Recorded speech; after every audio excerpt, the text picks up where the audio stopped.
If you're a busy attending physician, you already know the pressure of teaching in a high-stakes clinical environment. So the real question is, how do you challenge your learners to grow without shutting them down? Well, in this explainer, we're going to build a really practical toolkit to create psychological safety, making your teaching way more effective and your team a whole lot stronger. So here's our game plan. We're going to start with the why, really understanding the unique pressures of clinical education. Then we'll nail down a super clear definition of psychological safety. And from there, it's all about the how. We'll cover daily strategies, specific tools for those key teaching moments, and finally, some frameworks to help you master those crucial and, sometimes difficult feedback conversations. Okay, let's set the stage here. We work in an environment where the stakes, well, they couldn't be higher, right? And that creates a core challenge. How do we balance this immense responsibility we have for patient care with the need to create a space where our learners can actually grow without being terrified of making a mistake? And that really brings us to the heart of the matter. We absolutely have to maintain the highest standards. There's no question about that. But how do we do it in a way that actually encourages engagement and curiosity, instead of just shutting our learners down with fear? And here it is. This is the goal. This isn't about lowering our standards one bit. It's about raising psychological safety to meet that high accountability. You see that intersection right there? That sweet spot? That's the learning zone. And that is where your team can really, truly perform at their absolute best.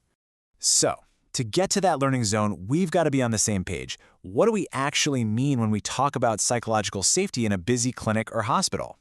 At its core, it's really a shared belief on a team. It's that gut feeling that it's okay to be vulnerable, to ask that dumb question, to challenge an idea, or even to admit a mistake, all without the fear of being punished or humiliated for it. Now, it's also really important to bust some myths about what psychological safety is not. It is not about being nice or dodging tough conversations. In fact, it's the exact opposite. It's the very foundation that makes direct, honest, and effective feedback even possible. It doesn't lower the bar. It actually helps your learners reach it. Okay, with that definition locked in, let's get practical. How do we actually build this foundation? Because it's not a one-time thing, right? It's built through consistent, proactive behaviors, day in and day out. A fantastic place to start is by intentionally creating what's called an educational alliance. This simple framework just adds a little structure to your interactions. By setting goals before a patient encounter and then debriefing after, you get rid of ambiguity and you show you're truly invested in your learner's growth. It can all start with something this simple. Just asking, "How are you doing?"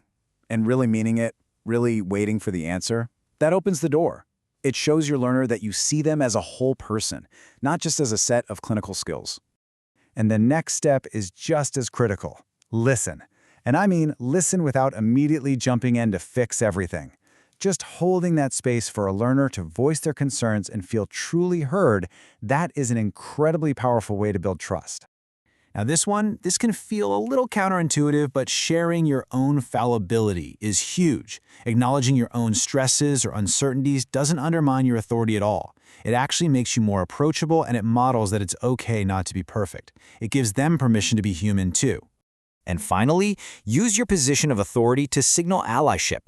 When you explicitly name inequities like racism, sexism, or ableism, you send a powerful, clear message to every single person on your team that this is a safe space for them, that you see them, and that you are committed to their well-being.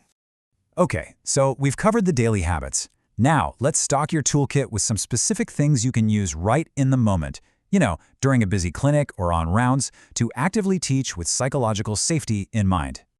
We've all seen this, right? That rapid-fire questioning or pimping that just creates more panic than it does learning. So what's the alternative? It's shifting to a Socratic style.